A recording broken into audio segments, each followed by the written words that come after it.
Kaya, sabi, first of all, congratulations sa inyo. Dumating ang tamang buhay mo.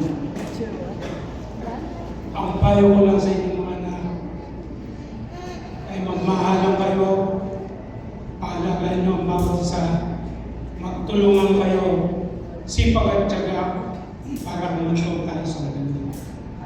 Iwasan ang mga hindi pagkakaunawaan at hinihiling ko sa inyo mag-asawa. Huwag niyong palilipasin ang araw kung kayo hindi nagkakaunawaan.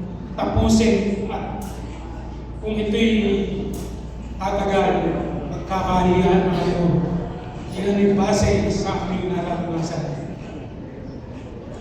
At tiwala sa bawat isa sa inyo. Huwag kayong magliliman. Kung may problema kayo, hindi nyo kayang solusyonan. Andito lang kami mga akay nyo, mga ninong nyo, at siyempre mga magulang nyo. Kasi kung hindi kayo magkaayos, malaking problema.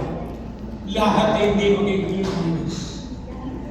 At ang hiling ko pa, sana'y pagkalooban kayo ng may kapal ng supling na siyang ikatatatag pa ng relasyon nyo.